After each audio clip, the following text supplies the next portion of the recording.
Hello friends, welcome to study with Kashi. Friends, आज की video में हम क्लास 10 साइंस के एनसीईआरटी के चैप्टर नंबर 2 जो कि है अम्ल, क्षार एवं लवण को करने वाले हैं। फ्रेंड्स, आज की इस वीडियो में हम अम्ल, क्षार एवं लवण का पूरा चैप्टर का निचोड़ करने वाले हैं। अगर आपने ये कर लिए तो आपके 100% टॉपिक्स जो है वो कवर हो जाएंगे। आज की इस वीडियो में हम जितने भी आपके क्वेश्चन आए हैं बोर्ड एग्जाम में उनको कवर करने वाले हैं। तो चलिए हम वीडियो को स्टार्ट करते हैं। तो देखिए, हमारा पहला टॉपिक है अम्ल। तो अम्ल क्या होते हैं? इनका स्वाद खट्टा होता है।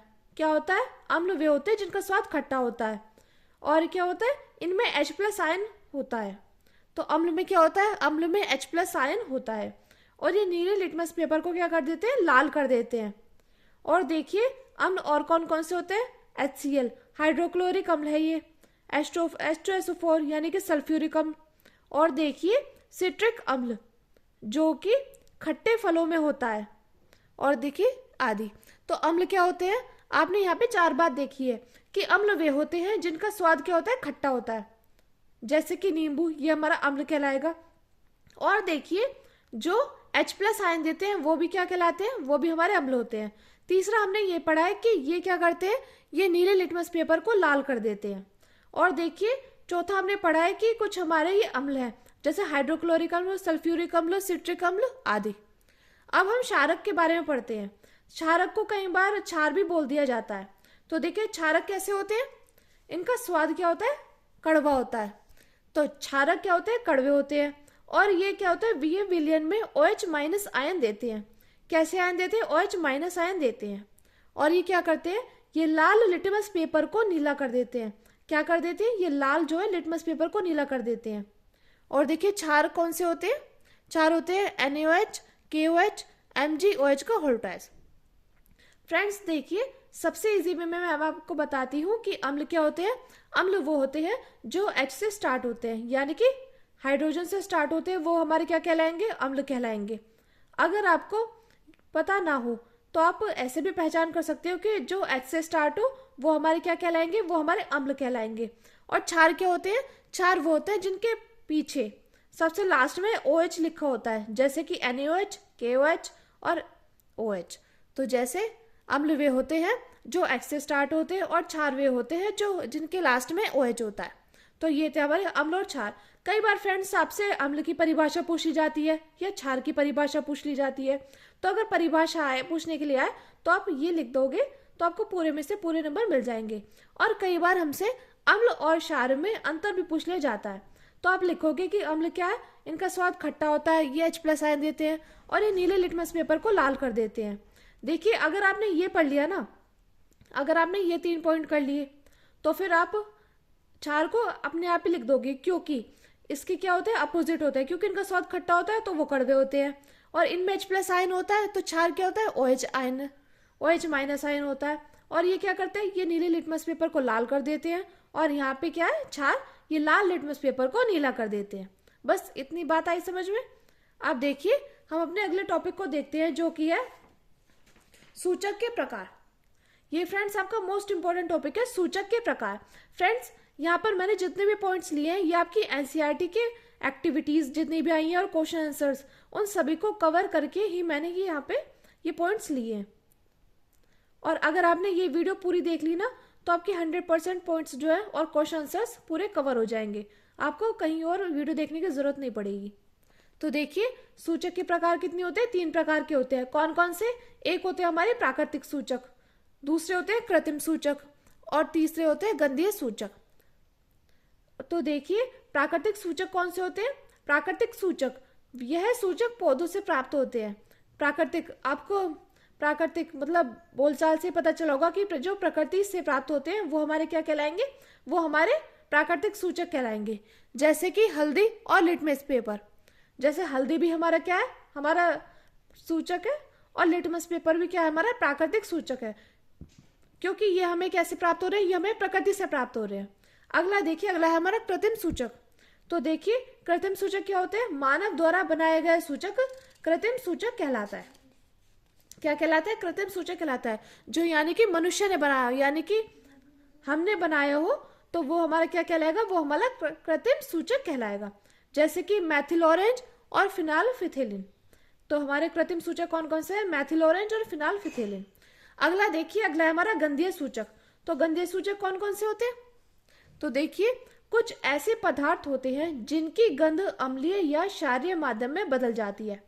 तो गंधीय सूचक वे होते हैं, कुछ ऐसे पदार्थ होते हैं जिनकी जो गंध है वो अम्लीय या क्षारीय माध्यम में क्या हो जाती है? बदल जाती है। जैसे कि प्याज और लौंग का तेल, ये हमारे गंधीय सूचक के उदाहरण है कि कुछ ऐसे पदार्थ होते हैं कि जिनकी गंध अम्लीय या क्षारीय माध्यम में क्या हो जाती है? बदल जाती है, जैसे कि प्याज और लौंग का तेल। तो फ्रेंड्स देखिए, हमने क्या पढ़ा? हमने यहाँ पे पढ़ा सूचक। तो हम यहाँ देखते हैं सूचक कितने प्रकार के होते हैं? 3 प्रकार के होते हैं। पहला है प्राकृतिक सूचक, दूसरा कृत्रिम सूचक और तीसरा है गंधीय सूचक। तो प्राकृतिक सूचक कौन कौन से होते हैं? जो हमें प्रकृति से मिलते हैं, जैसे कि हल्दी और लिटमस पेपर। और देखिए, कृत्रिम सूचक क्या होते हैं? कृत्रिम सूचक वे होते हैं जो मानव द्वारा बनाए गए हो, तो वो हमारे कृत्रिम सूचक कहलाते हैं, जैसे कि मैथिल ऑरेंज और फिनाइलफिथिलीन। अब देखिए, अगला है गंधीय सूचक। तो गंधीय सूचक कौन कौन से होते हैं? कुछ ऐसे पदार्थ होते हैं जिनकी गंध क्या होती है? अम्लीय होती है या क्षारीय माध्यम में बदल जाती है, जैसे कि प्याज और लौंग का तेल। तो फ्रेंड्स, ये थे हमारे सूचक के प्रकार। अब देखते हैं, अब देखिए अम्ल और धातु के बीच अभिक्रिया। फ्रेंड्स देखिए, ये जो जितने भी क्वेश्चंस है ना, ये यहाँ तक, ये आपके एनसीईआरटी के चैप्टर नंबर 2 में एक्टिविटी में दी गई थी। आजकल क्या हो रहा है? आजकल एग्जामिनर एक्टिविटी से भर भर के क्वेश्चन पूछ रहा है, तो आपको कोई भी पॉइंट छोड़ना नहीं है, आपको सारे पॉइंट कवर करने हैं और सारे पॉइंट का पता होना चाहिए कि अम्ल और धातु के बीच अभिक्रिया करेंगे तो क्या मिलेगा। तो ये सभी बातें आपको पता होना चाहिए, क्योंकि आजकल एक्टिविटी से भर भर के क्वेश्चंस पूछे जा रहे हैं। और इस नोट्स में मैंने एक्टिविटी से पूरा इसका प्रयोग किया है, जिससे आपको अच्छी से और इजी वे में समझ में आ जाए। तो देखिए, अम्ल और धातु के बीच अभिक्रिया। तो देखिए, अम्ल और धातु की क्रिया कराएंगे तो हमारा क्या बनेगा? हमारा बनेगा लवण। और क्या बनेगा? और बनेगा हमारा हाइड्रोजन गैस। तो देखिए, अम्ल और धातु की क्रिया कराएंगे तो क्या बनेगा? हमारा लवण बनेगा और हाइड्रोजन गैस बनेगी। जैसे कि अम्ल, आप जानते हैं हाइड्रोक्लोरिक अम्ल, हमने यहाँ पे लिया, धातु कुछ भी हो सकती है, Zn कुछ भी, तो धातु के साथ क्रिया कराई तो हमारा क्या बना? लवण बना, ZnCl2। अब देखिए, अब हमारा क्या बचा? Hydrogen gas. तो अगर हम अम्ल और धातु के बीच अभिक्रिया कराएंगे तो हमारा लवण बनेगा और हाइड्रोजन गैस बनेगी। इतनी बात आई आपको समझ में? अब देखिए, अगला है हमारा धातु कार्बोनेट और अम्ल के बीच अभिक्रिया। यानी कि धातु कार्बोनेट और अम्ल के बीच अभिक्रिया कराएंगे तो हमारा क्या बनेगा? ये बात भी आपको पता होना चाहिए। तो देखिए, धातु कार्बोनेट की अम्ल से अभिक्रिया कराएंगे तो हमारा लवण बनेगा, जल बनेगा और कार्बन डाइऑक्साइड गैस बनेगा। तो धातु कार्बोनेट क्या है? Na2CO3। यहाँ पर हमने अम्ल से क्रिया कराई, यानी कि HCl से क्रिया कराई, तो हमारा क्या बना? लवण। यह हमारा लवण बना है। और देखिए, हमारा जल बना और कार्बन डाइऑक्साइड गैस बनी है। अब देखिए, और हम क्षार और धातु के बीच अभिक्रिया कराएंगे तो हमारा क्या बनेगा? तो देखिए, क्षार और धातु से क्रिया कराएंगे तो हमारा लवण बनेगा और हाइड्रोजन बनेगा। तो क्षार आप जानती है जिनके पीछे OH हो, तो हमने यहाँ पे लिया है सोडियम हाइड्रोक्साइड, यानी कि NaOH। और धातु हमने यहाँ पे जिंक ली है, तो हमारा क्या बना? Sodium zincate, Na2ZnO2 plus H2। यहाँ पर हाइड्रोजन गैस क्या है? हाइड्रोजन गैस निकल रही है। अब देखिए, अगला है हमारा धातु हाइड्रोजन कार्बोनेट और अम्ल के बीच अभिक्रिया।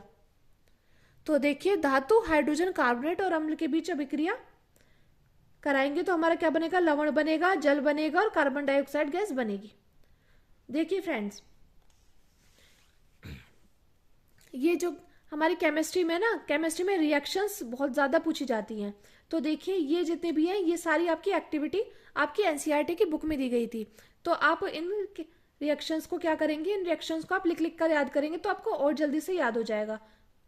और देखिए, दूसरा क्या करेंगे? वीडियो को 2 से 3 बार देखेंगे, तब भी आपको ये रिएक्शंस अच्छे से याद हो जाएगी। तो देखिए, अम्ल और धातु के बीच क्रिया कराएंगे तो हमारा लवण बनेगा और हाइड्रोजन गैस निकलेगी। और धातु कार्बोनेट और अम्ल के बीच क्रिया कराएंगे तो हमारा क्या बनेगा? इसमें भी हमारा लवण बनेगा और जल बनेगा और कार्बन डाइऑक्साइड गैस बनेगी। अब देखिए, क्षार और धातु के बीच क्रिया कराएंगे तो हमारा क्या बनेगा? ये हमारा बनेगा क्षार, ये लवण और हाइड्रोजन। अब देखिए, धातु हाइड्रोजन कार्बोनेट और अम्ल के बीच क्रिया कराएंगे तो क्या बनेगा? ये बनेगा हमारा लवण, जल और कार्बन डाइऑक्साइड गैस। तो फ्रेंड्स देखिए, अब हमने अगले टॉपिक को देखते हैं, जो कि है अम्ल और क्षारक के बीच अभिक्रिया। अब देखिए, अम्ल और क्षारक के बीच अभिक्रिया कराएंगे तो क्या बनेगा? अम्ल और क्षार की अभिक्रिया कराएंगे तो हमारा क्या बनेगा, लवण बनेगा और जल बनेगा। तो देखिए इस अभिक्रिया को क्या बोलेंगे, इस अभिक्रिया को उदासीन अभिक्रिया भी कहते हैं। फ्रेंड्स ये मोस्ट इंपोर्टेंट अभिक्रिया है, बार बार बोर्ड परीक्षा में पूछी जाती है कि उदासीन अभिक्रिया किसे कहते हैं, समझाइए, उदाहरण देकर बताइए। तो आपको पता होना चाहिए कि उदासीन अभिक्रिया वह है जो अम्ल और क्षारक के संयोग से मिलकर बनती है, तो वो हमारी क्या कहलाएगी, वो हमारी उदासीनीकरण अभिक्रिया कहलाएगी। जैसे कि अम्ल और क्षार को मिलकर क्या बना, लवण बना और जल बना। यहाँ पे देखिए अम्ल लिया हमने HCl यानी कि हाइड्रोक्लोरिक अम्ल, और देखिए क्षार लिया NaOH। अब देखिए यहाँ पर क्या बन रहा है, लवण बन रहा है, तो NaCl प्लस H2O। तो फ्रेंड्स ये थी हमारी उदासीन अभिक्रिया, मोस्ट इंपोर्टेंट अभिक्रिया, बार बार हमारी बोर्ड परीक्षा में पूछी जाती है। अब देखिए अगला है धातु ऑक्साइड और अम्ल के बीच अभिक्रिया। जब हम धातु ऑक्साइड की अम्ल के साथ क्रिया कराएंगे तो हमारा क्या बनेगा, ये बनेगा हमारा, देखिए धातु ऑक्साइड, धातु तो आप जानते हो Zn, ऑक्साइड यानी कि O। अब यहाँ पे हमने अम्ल से क्रिया कराई तो हमारा क्या बनेगा, लवण बनेगा और जल बनेगा। तो धातु ऑक्साइड क्या होता है, धातु ऑक्साइड क्षारीय होता है। ऐसा क्यों, तो देखिए धातु ऑक्साइड और अम्ल के बीच हमने अभिक्रिया कराई तो हमारा क्या बना था, लवण और जल बना था। कितनी बात आई आप लोगों को समझ में। तो देखिए हम जानते हैं कि हमारा लवण कैसे बनता है, लवण हमारा बनता है अम्ल और क्षार की जब आपस में अभिक्रिया करते हैं तो हमारा लवण और जल बनता है। तो देखिए जैसे कि आपने यहाँ पे समझा होगा कि देखिए क्षार अम्ल ये रहा, लवण ये रहा, ये जल ये रहा, तो क्या बचा, धातु ऑक्साइड जो है ये हमारा क्या है, क्षार है, तभी तो हमारा लवण बना है, क्योंकि अम्ल और क्षार की अभिक्रिया करके ही हमारा लवण बनता है। तो ये धातु ऑक्साइड क्षारीय होता है। ये फ्रेंड्स आपके मोस्ट इंपोर्टेंट टॉपिक है, ये सभी क्वेश्चंस आपकी एक्टिविटी में दी गए थे। एग्जाम्स में क्या होता है, एग्जाम्स में इनमें से बीच में से क्वेश्चन आ जाता है, जैसे आपसे पूछ लेगा कि धातु ऑक्साइड क्या है, अम्लीय है, क्षारीय है, तो अगर आपने ये नहीं पढ़ा होगा तो आप इसका आंसर दे नहीं सकते, तो इसलिए आपको ये एक्टिविटी पढ़नी बहुत ज़्यादा ज़रूरी है। तो देखिए जैसे आपसे क्वेश्चन पूछा जाएगा मल्टीपल चॉइस में कि धातु ऑक्साइड क्या है, अम्लीय, क्षारीय, उदासीन, तो उसका राइट आंसर क्या होगा, उसका राइट आंसर होगा हमारा क्षारीय। तो इसलिए आपको पता होना चाहिए और आपको एक्टिविटी सारी अच्छे से याद होनी चाहिए, तभी आप इसका आंसर दे पाओगे। अब देखिए अगली हमारी अधातु ऑक्साइड और क्षारक के बीच अभिक्रिया। जब अधातु ऑक्साइड और क्षारक के साथ अभिक्रिया कराएंगे तो हमारा क्या बनेगा, लवण बनेगा और जल बनेगा। अधातु ऑक्साइड क्या है, अधातु ऑक्साइड है CaOH का होल ट्वाइस, और देखिए CO2। अधातु ऑक्साइड है CO2 और क्षारक क्या है, क्षारक हमने यहाँ पे CaH का होल ट्वाइस लिया है, यानी कि कैल्शियम हाइड्रोक्साइड। अब इसकी हमने क्रिया कराई तो हमारा CaCO3 यानी कि लवण बना। तो लवण क्या है हमारा, CaCO3। तो देखिए इससे आपको ये भी पता चला है कि कैल्शियम कार्बोनेट क्या है, ये हमारा लवण है, और हमारा जल बना। तो अधातु ऑक्साइड क्या होती है, अम्लीय होती है। यानी कि यहाँ से देखिए 2 पॉइंट कवर हुए कि धातु ऑक्साइड क्या होती है, धातु ऑक्साइड तो हमारी क्षारीय होती है। देखिए धातु ऑक्साइड हमारी क्षारीय होती है और अधातु ऑक्साइड क्या होती है, अम्लीय होती है। देखिए आजकल जो हमारे क्वेश्चन पूछे जा रहे हैं ना बोर्ड एग्जाम में, वो हमसे पूरे एक्टिविटी के बीच में से पूछे जा रहे हैं कि आप लोगों को, स्टूडेंट्स को जो अच्छे से एक्टिविटी करी भी है या नहीं। तो इसलिए आपको ये पढ़ना बहुत ज़्यादा ज़रूरी है। देखिए यहाँ से हमें 2 बातों का पता चला कि धातु ऑक्साइड क्या होती है, क्षारीय होती है, और अधातु ऑक्साइड क्या होती है, अधातु ऑक्साइड हमारी अम्लीय होती है। देखिए ये क्वेश्चंस बहुत ज़्यादा इंपॉर्टेंट है। अब देखिए अब हम देखते हैं हमारा अगला है सभी अम्ल में, यानी कि सभी अम्लों में क्या पाया जाता है। तो सभी अम्ल में क्या होता है, H+ आयन होता है। आप जानते होंगे अम्ल क्या होते हैं, अम्ल वे होते हैं जो H+ आयन देते हैं। इतनी बात आई आप लोगों को समझ में। और दूसरा है विद्युत के सुचालक होते हैं।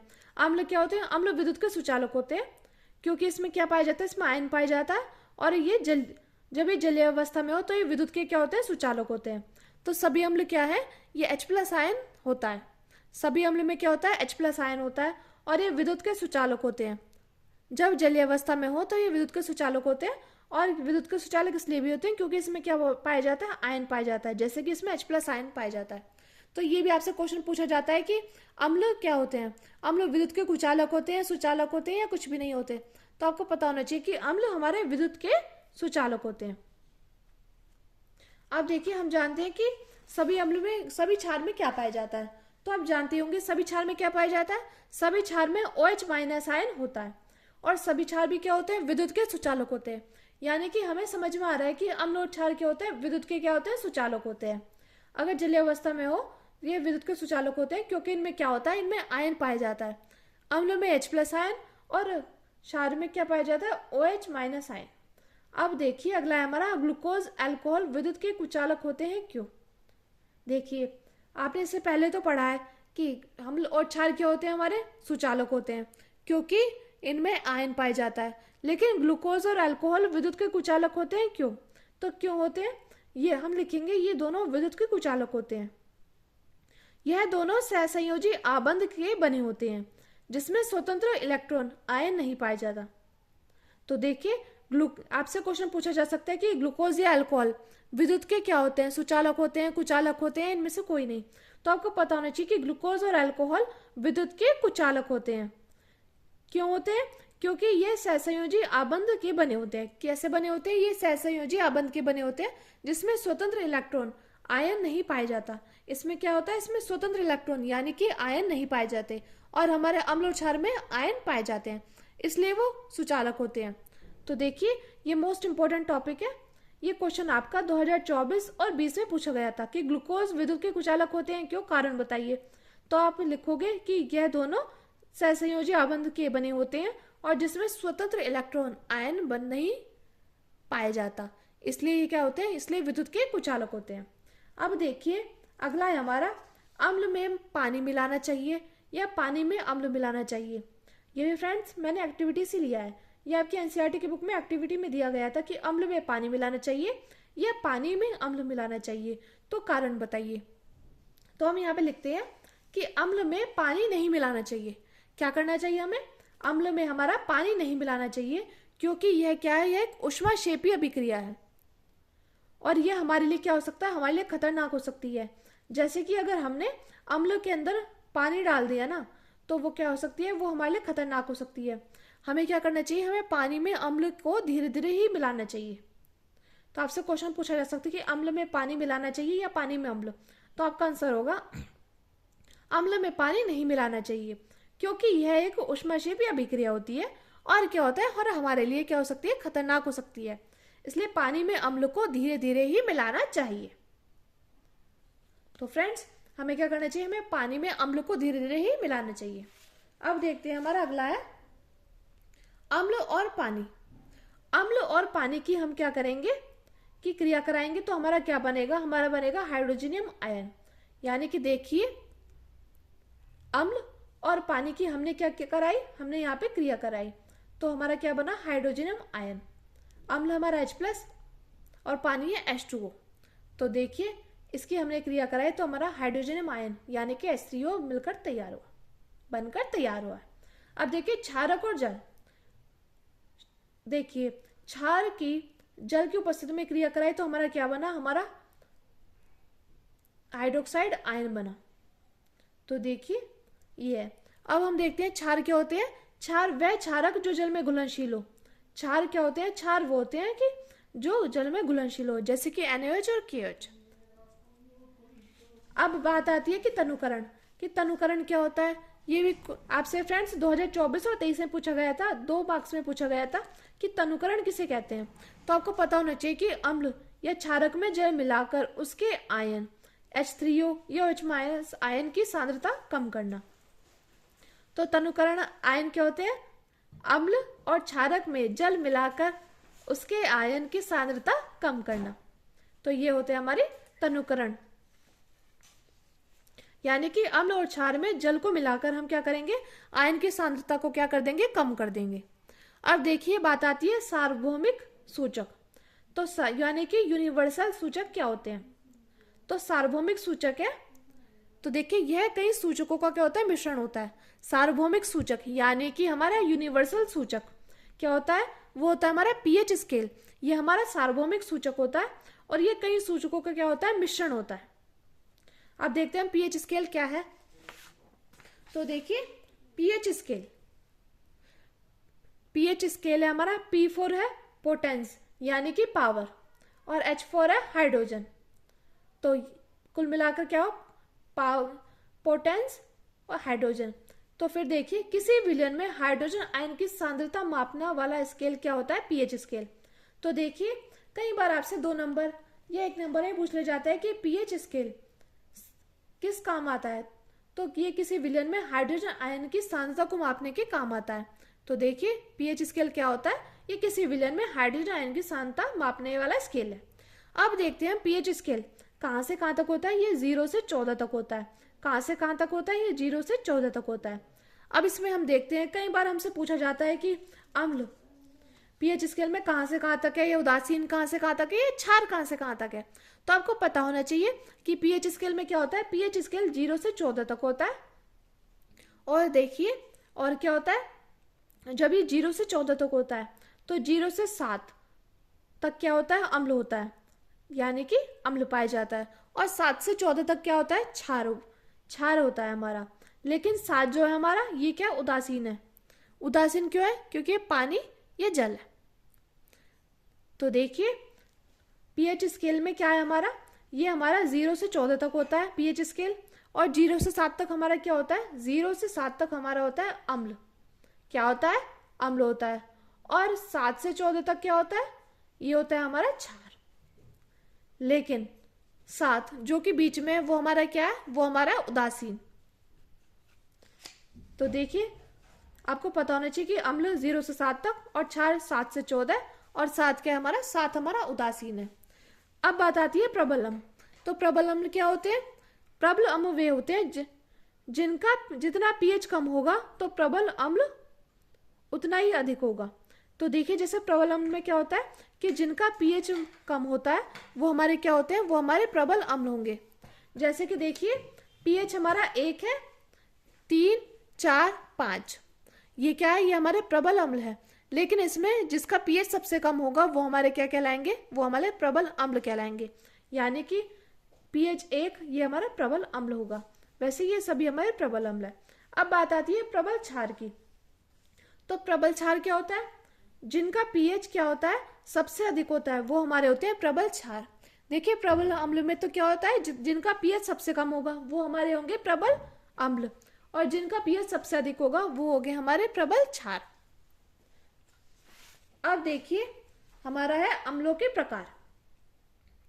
तो अम्लों के प्रकार कितने होते हैं, ये होते हैं 2 प्रकार के, एक होता है प्रबल अम्ल और दूसरा होता है दुर्बल अम्ल।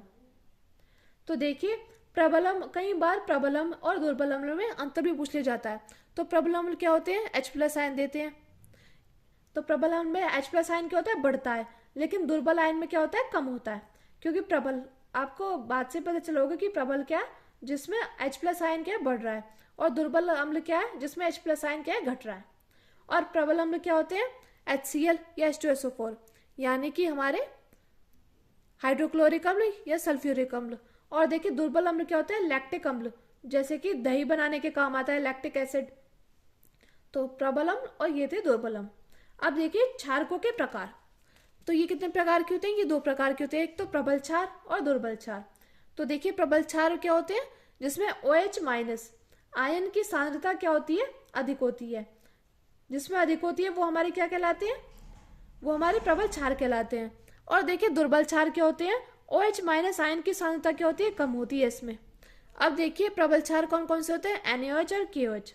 और दुर्बल क्षार होते हैं हमारे NH4OH और ZnOH को होल ट्वाइस। अब देखिए बात आती है, कई बार आपसे एग्जाम में पूछा जाता है कि हमारे शरीर का पीएच कितना है। तो आपको पता होना चाहिए कि हमारे शरीर का पीएच 7 से 7.8 तक होता है। तो हमारे शरीर का पीएच कितना होता है, 7 से 7.8 तक होता है। ये भी फ्रेंड्स आपसे MCQ या अति लघु में पूछ लिया जाता है कि हमारे शरीर का पीएच कितना होता है। तो ये हमारा 7 से 7.8 तक होता है। अब देखिए अब है हमारा, और बात आती है हमारे रुधिर का पीएच कितना होता है। तो हमारे यानी ब्लड का पीएच कितना होता है, ये होता है हमारा 7.4। कितना होता है, 7.4। अब देखिए अम्लीय वर्षा। अब बात आती है अम्लीय वर्षा की। ये भी फ्रेंड्स आपका मोस्ट इंपोर्टेंट टॉपिक है, अम्लीय वर्षा। इस पर भी क्वेश्चन जरूर आता है, चाहे 2018 की बात हो, 2023 या 24 की बात हो। तो देखिए अम्लीय वर्षा क्या है। देखिए अभी आपने पीएच स्केल पढ़ा है ना, तो देखिए जब वर्षा के पानी का पीएच 5.6 से कम हो तो उसे अम्लीय वर्षा कहते हैं। क्या कहते हैं, अम्लीय वर्षा कहते हैं। जब वर्षा के पानी का क्या पीएच है, वो 5.6 से कम हो तो उसे अम्लीय वर्षा कहते हैं। इसमें नदी के पानी का पीएच क्या हो जाता है, कम हो जाता है, जिससे जलीय जीव क्या होते हैं, प्रभावित होते हैं। जैसे कि मछली ये सभी क्या हो जाते हैं, ये सभी प्रभावित हो जाते हैं और क्या हो जाते हैं, मर जाते हैं। क्योंकि कोई भी जीव जो जीव जैसे कोई मनुष्य है, तो हमारे शरीर का पीएच कितना होता है, हमारे शरीर का पीएच होता है 7 से 7.8 तक। लेकिन अम्लीय वर्षा, जब वर्षा के पानी का पीएच क्या हो जाता है, 5.6 से कम हो जाता है, तो क्या हो जाता है, अम्लीय वर्षा हो जाती है। और इसमें नदी के पानी का पीएच क्या हो जाता है, कम हो जाता है, जिससे जलीय जीव क्या हो जाते हैं, प्रभावित हो जाते हैं।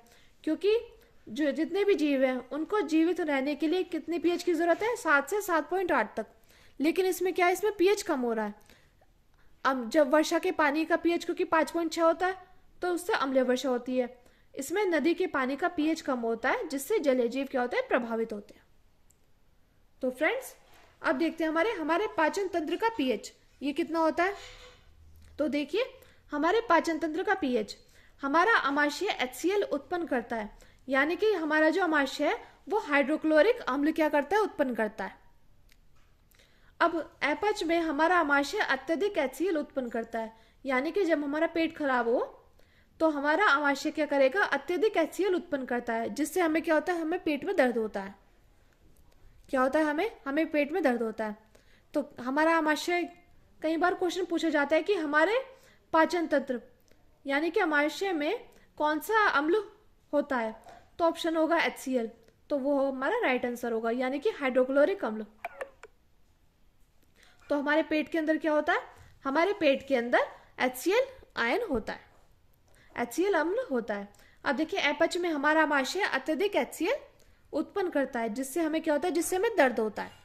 अब देखिए, इसके निवारण के लिए हमें क्या करना चाहिए, हमें क्षारक यानी कि प्रतिअम्ल क्या करना चाहिए, प्रयोग करना चाहिए। हमें क्या करना चाहिए, हमें इसका प्रयोग करना चाहिए। और देखिए क्षारक, हमें इसके निवारण के लिए क्या क्षार लेना चाहिए, मिल्क ऑफ मैग्नीशियम यानी कि MgOH का होल ट्वाइस।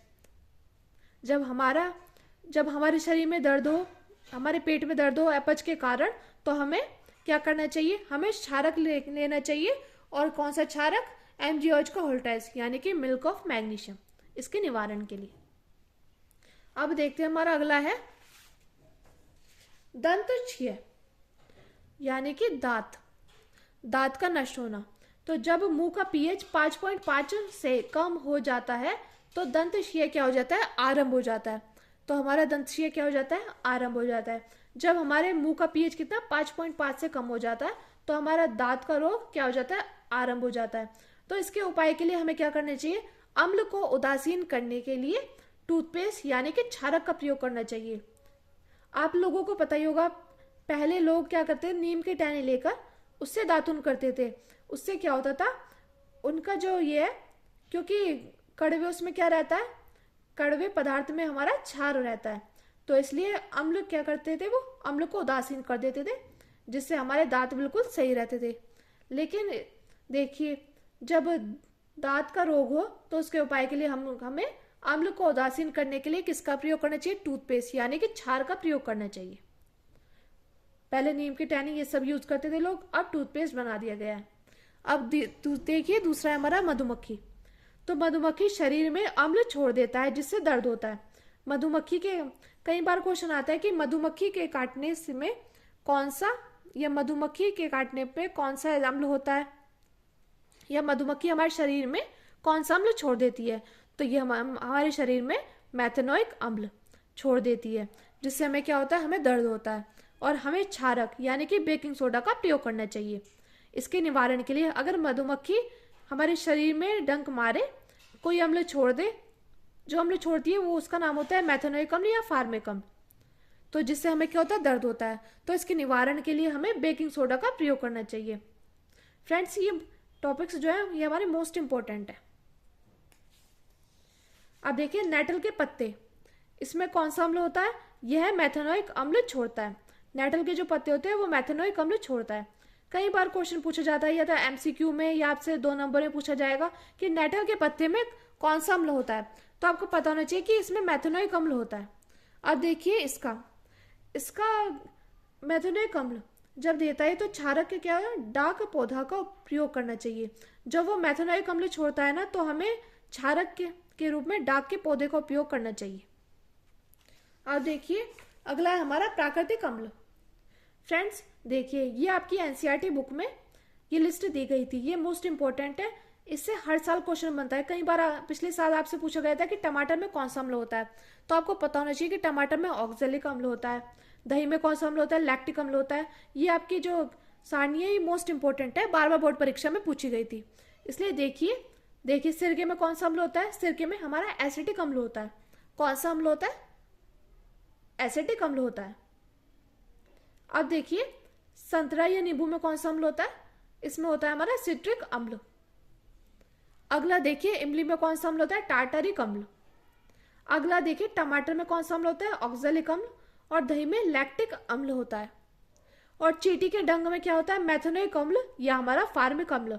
फ्रेंड्स ये क्वेश्चन भी आपका बार बार रिपीट होता है कि चींटी के डंक में कौन सा अम्ल होता है, तो इसमें हमारा मैथोनिक अम्ल या हमारा फार्मिक अम्ल प्रयोग होता है। अब देखिए नेटल के डंक में हमारा मैथोनिक अम्ल। तो देखिए हम जल्दी से पढ़ लेते हैं कि सिरके में हमारा एसिटिक अम्ल, संतरा या नींबू में, खट्टे फलों में हमारा सिट्रिक अम्ल, इमली में हमारा टार्टरिक अम्ल और टमाटर में हमारा ऑक्जेलिक अम्ल प्रयोग होता है। और दही में हमारा लैक्टिक अम्ल और चींटी के डंक में मैथोनिक अम्ल या फार्मिक अम्ल प्रयोग होता है। और देखिए नेटल का डंक में हमारा मैथोनिक अम्ल प्राप्त होता है। अब देखिए बात आती है लवण की। तो लवण क्या है, लवण वो होते हैं जो अम्ल और क्षार के संयोग से बनते हैं, वो हमारे क्या कहलाते हैं, लवण कहलाते हैं। और ये जो अभिक्रिया वो क्या कहलाएगी, उदासीन अभिक्रिया कहलाएगी। तो आपको पता होना चाहिए कि लवण बनते हैं हमारे अम्ल और क्षार के संयोग से हमारे लवण बनते हैं। तो देखिए अम्ल लिया हमने HCl और क्षार लिया NaOH, ये हमारा लवण बनकर तैयार हुआ, इसको हम साधारण लवण भी बोलते हैं। और हमारा जल निकला है। तो देखिए लवण की परिभाषा की अम्ल और क्षार के संयोग से जो बनते हैं वो हमारे लवण बनते हैं। और आप ये वाली समीकरण लिख देना। देखिए अब देखिए बात आती है लवण के प्रकार की। तो लवण के प्रकार कितने हैं, अम्लीय लवण, क्षारीय लवण और उदासीन लवण। अब देखते हैं अम्लीय लवण कौन से होते हैं, प्रबल अम्ल प्लस दुर्बल क्षार से मिलकर बने होते हैं हमारे अम्लीय लवण। अम्लीय लवण का pH क्या होता है, 7 से कम होता है। और क्षारीय लवण का क्या होता है, ये दुर्बल अम्ल और प्रबल क्षार से मिलकर बने होते हैं, ये होते हैं हमारे क्षारीय लवण, इनका pH 7 से अधिक होता है। और उदासीन लवण क्या होते हैं, उदासीन लवण होते हैं प्रबल अम्ल प्लस प्रबल क्षार से मिलकर बने होते हैं, ये होते हैं हमारे उदासीन लवण, इनका pH कितना होता है, 7 होता है। और NaCl क्या हमारा सोडियम क्लोराइड या साधारण लवण, ये हमारा उदासीन लवण है। और देखिए फ्रेंड्स कई बार आपसे पूछ लिया जाता है कि अम्लीय लवण का pH कितना होता है, तो आपको पता होना चाहिए कि अम्लीय लवण का pH 7 से कम होता है और क्षारीय लवण का pH 7 से अधिक होता है और उदासीन लवण का pH हमारा क्या होता है, 7 होता है। अब देखिए बात आती है साधारण लवण की। तो साधारण लवण का सूत्र होता है NaCl।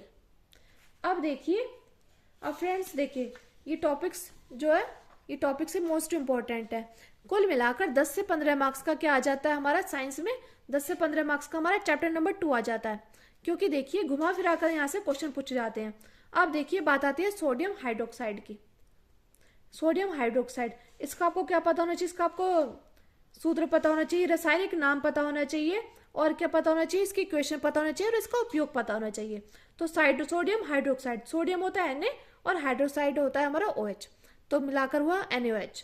अब देखिए जब हमने NaCl के साथ जल की क्रिया कराई विद्युत प्रवाहित करके, तो हमारा क्या बना, सोडियम हाइड्रोक्साइड बना, क्लोरीन बना और जल और हाइड्रोजन मुक्त हुई। सोडियम हाइड्रोक्साइड का उपयोग क्या है, धातु को से ग्रीस हटाने के लिए, साबुन और अपमार्जक में, कृत्रिम पाउडर में या कागज बनाने में। और ये जो हमारी अभिक्रिया बनकर तैयार हुई है ना, इस अभिक्रिया को क्लोर क्षार अभिक्रिया भी कहते हैं। ये हमसे घुमा फिरा कर क्वेश्चन भी पूछ सकता है कि क्लोर क्षार अभिक्रिया किसे कहते हैं, उदाहरण देकर बताइए। तो देखिए जब लवण की जल के साथ क्रिया कराएंगे तो हमारा सोडियम हाइड्रोक्साइड बनकर तैयार होगा, क्लोरीन बनेगा और देखिए क्या बनेगा, हमारा हाइड्रोजन बनेगा। इसे क्लोर क्षार अभिक्रिया क्यों कहते हैं, क्योंकि इसमें क्लोरीन बन रहा है और क्षार बन रहा है, इसलिए इसे क्लोर क्षार अभिक्रिया कहते हैं। अब देखिए बात आती है विरंजक चूर्ण की।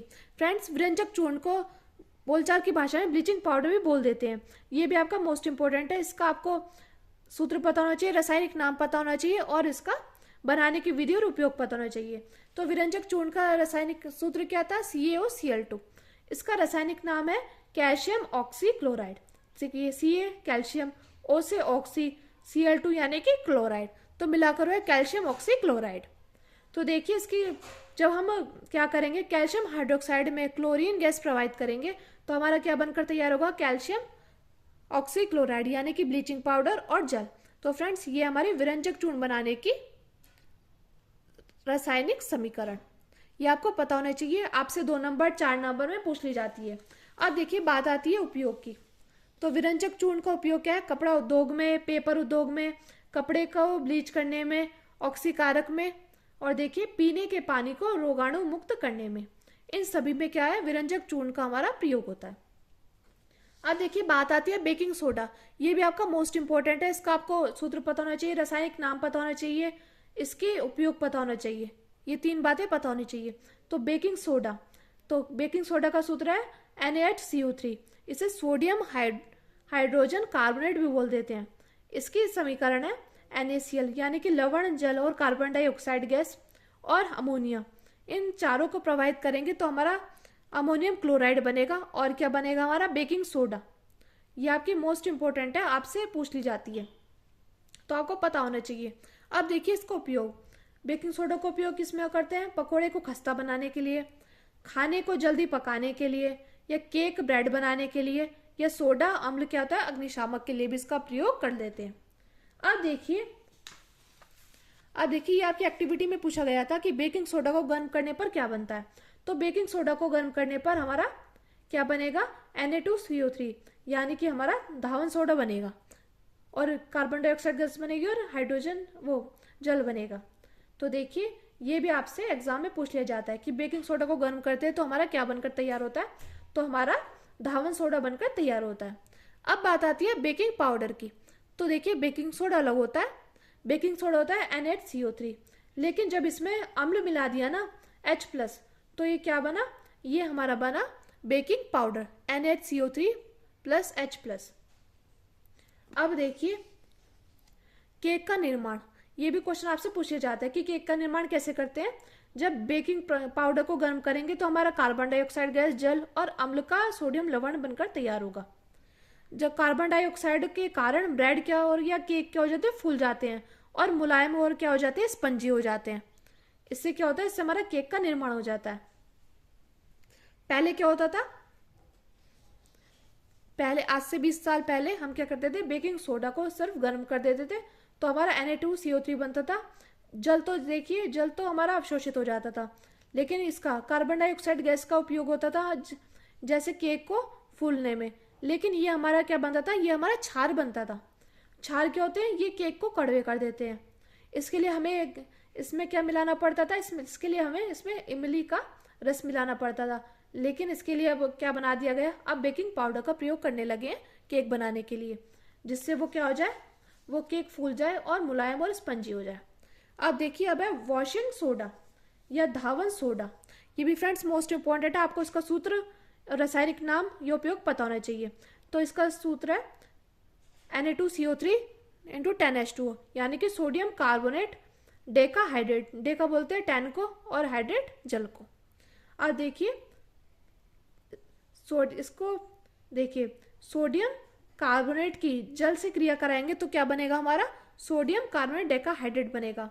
इसका उपयोग इसमें आता है, इसका उपयोग कांच, साबुन, पेपर उद्योग में, बोरेक्स के उत्पादन में और हमारे घर की सफाई के लिए आता है और जल की कठोरता को दूर करने के लिए आता है।